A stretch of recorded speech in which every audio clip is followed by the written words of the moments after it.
So and Pat will verify this, I have never read anything out loud to another man before, but I read a book to Pat out loud. Did I not? Yes, you did. And yes, you did. I tried to stop, actually, and you actually said... No, I wanted to hear it. Yeah, he was like, wait, riveting. read some more. And I'm like, no, you read it. And he's like, no, we got time, read it. And I read it to him out loud.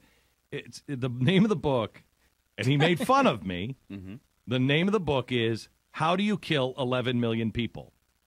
And he said, oh, that sounds good. And I said, that no. sounds like fun. Merry Christmas, everybody. I said, listen to it. It's 46 pages. The meat of it is 46 pages. And then it goes into kind of an interview question-answer thing. But the meat of it is 46 pages. The author is Andy Andrews.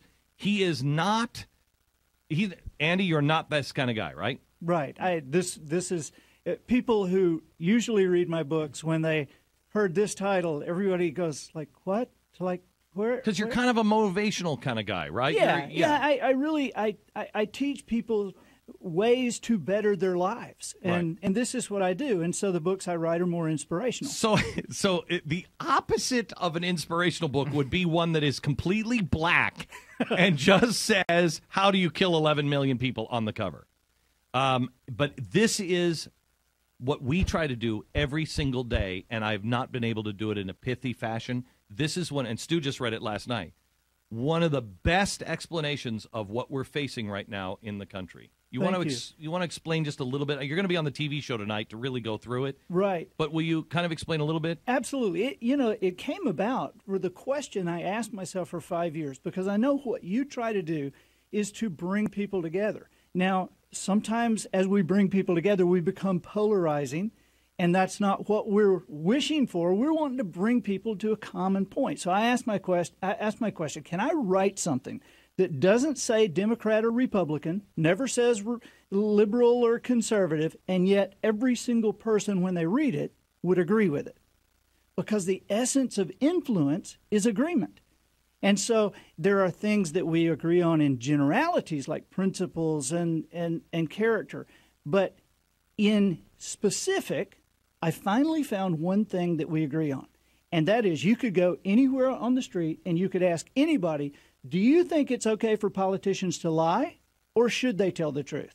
Every single person will say, oh, they should tell the truth, even if they're lying about it, right? Right. And so the idea here was how to demonstrate this in a palpable way. I wanted to create something literally take 15 minutes to read, something, this cheap little book that people could give away, that people could read out loud to each other, and if something. More people would listen to me, I would read this out loud to them.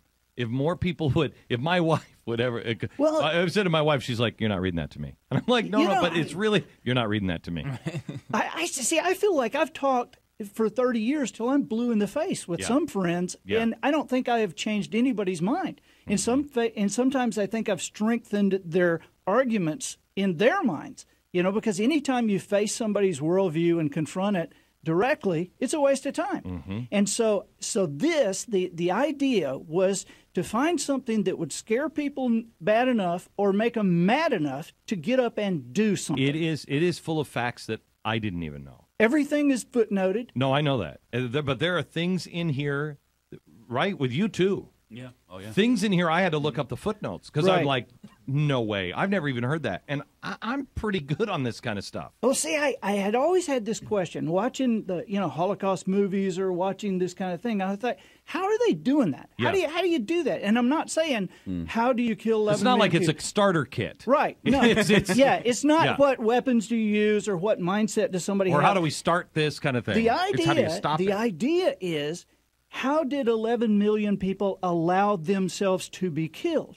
Can I take you down the road of some stuff that I did not know? Sure. Of what they said to people. Yeah. And believe me, this book is not a Holocaust book. It's not about the Holocaust. And I don't want to focus on this, but we'll see tonight on GBTV why this is so important. I urge you to go to the store and get the book. How much is this?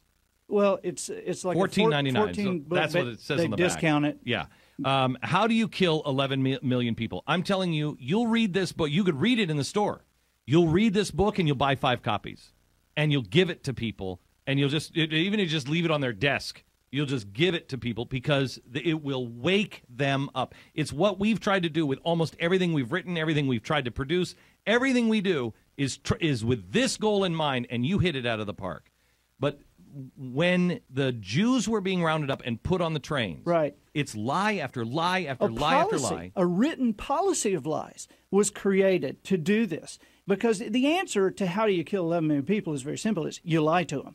And so it was a policy of lies. The first lie, when they encircled the neighborhood, and this was what Eichmann came up with. Adolf Eichmann created this like the head of a multinational company, right? And so the first lie was, as they encircled the neighborhoods with barbed wire, which later became known as ghettos, they would post signs saying everything is fine, we have advancing troops, we're just keeping the neighborhoods where they are, continue about your lives, this is a temporary necessity of war. Then the second lie is they would send Nazi officers inside the compounds at night to take bribes from the Jewish leaders. Now think about this.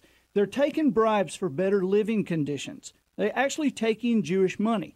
So the Jews are thinking, okay, well, we're fine. They need us. We're fine, because if they were just going to kill us and take everything anyway, certainly they wouldn't take bribes. So it calmed them down and kept them from escaping or fighting. And the third thing they would do is I actually found, the Nuremberg trial transcripts led me to this, but I actually found the speech that was approved. Eichmann said it himself many times, but less than 30 people would go into the ghetto on a final day, only half of them armed. Okay, so less than 15 people armed facing all the Jewish men. And they basically, I've got the exact words they used in this book. It's phenomenal. But they basically said, everything is fine. At last we can tell you why we've taken you into our protection. And now we have a place not too far away. There's factories, there for you to work. The wives will stay at home. Schools are there for your kids. But the Russians are advancing, so we got to move now. Fathers, please grab your children, grab your wives, keep your families together. Quickly, my friends, load on the trains. And as soon as they got in the boxcars, they padlocked them, and it was over. Wow. It's amazing. It's amazing. Tonight, Andy is going to be on with us. David Barton is going to be on with us. We're going to expose some things tonight that you don't want to miss on gbtv.com, gbtv.com. Make sure you're there tonight at 5 o'clock, live from our new studios in Dallas, Texas. So get off the air. I'll take you for a little tour around here. It's pretty amazing. But the name of the book is How Do You Kill 11 Million People? If you don't mind, I've said this about my own books, but you can't read my book in the bookstore. You can yours. Absolutely. If you don't mind me saying, go in and read this book. You can read it standing in the bookstore. Read it. And I promise you, if you do that, it'll take you 40 minutes standing there in the bookstore. You can avoid the help for 40 minutes. You go read it in the bookstore. You'll end up buying 5 of these copies and give it to your friends. This is a way. It is not about politics. And you know that I am not saying that Barack Obama is a Nazi, because I'm also saying that the progressive way of life is the disease, and I have told you that Newt Gingrich is just as dangerous.